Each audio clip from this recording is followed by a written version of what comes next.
Good afternoon, my name is Anton Korobeynikov and I'll let you know about some new feature which was added to the latest LLVM 2.3 release. It's new LLVM Compiler Driver. First of all, I would like to note that the implementation itself was made by Mikhail Gushenkov from Codagers, and I did overall planning for this project and also the mentoring of it. So, here is the outline. First of all, we'll speak about the motivation for this project, why we need a compiler driver at all. Then I'll describe different ways to solve the problem of building a compiler driver, so with some examples. Then we'll proceed to the requirements for the compiler driver, so which features should it possess and so on.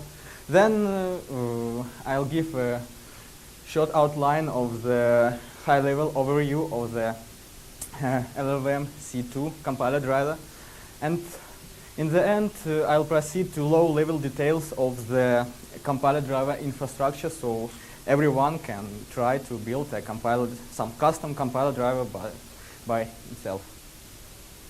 So, what's compiler driver? From the first point of view, compiler driver is pretty easy and dumb tool. So just some tool which execute a sequence of different tools in some chain and grab some set of input files and produce output file. But it's not so simple, because it should be able to deal with mix of different inputs, because as usual, user usually wants, for example, to feed different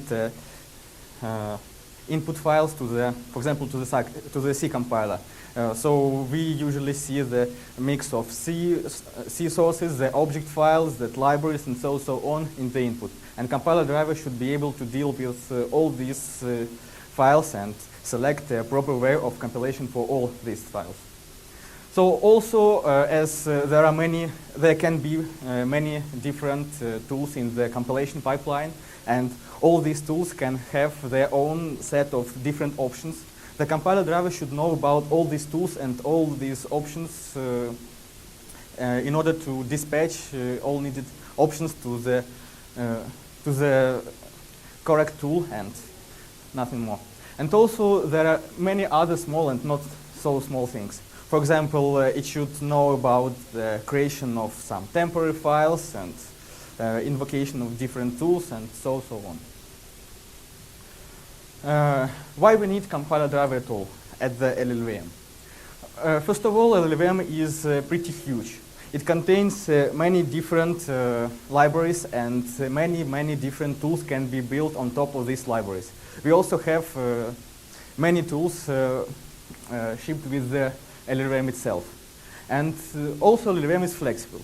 So these tools also has enormous amount of different options. So you can control and tweak almost every feature, and there are many knobs and so on. And this is good for the developer, because it can, for example, take the input bytecode, feed it into the optimizer tool, select needed optimization options, and then produce bytecode and so on. That's good for developer, but not for users. End users usually want all-in-one solution.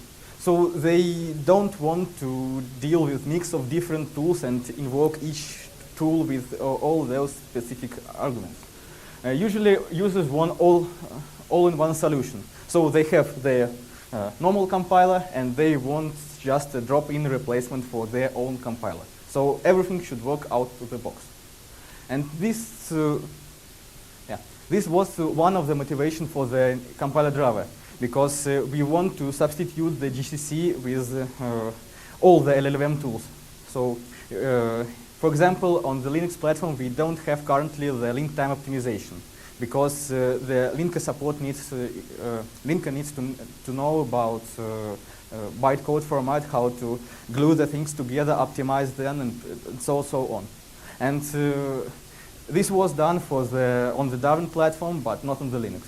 And consider we want to substitute the default linker, which is invoked somewhere deep inside the during the GCC invocation with the special flavor of the LLVM linker, so it can merge the bytecode files, do optimizations, and emit something.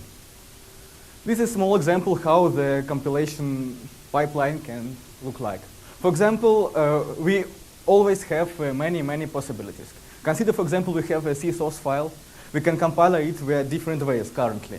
We can feed it via LLVM GCC or via Clang. Also, at the end, the output of the LLVM GCC, we can have a bytecode, and we can, for example, optimize it and have a bytecode as the output. We can output bytecode, feed it via LLC, and either have an assembler or consider we finished some binary emission tool. We can even want to have a binary at the output. Also, we might want to take this bytecode and feed it into the input of the LLVM link and link with other files, and after that do some link time optimization. Or there can be possible many other edges. So, for example, we might want to use the output of opt to use the input of the LLC, and so on. So, let's proceed with the possible solutions for the compiler driver. One possible solution is just some handwritten driver.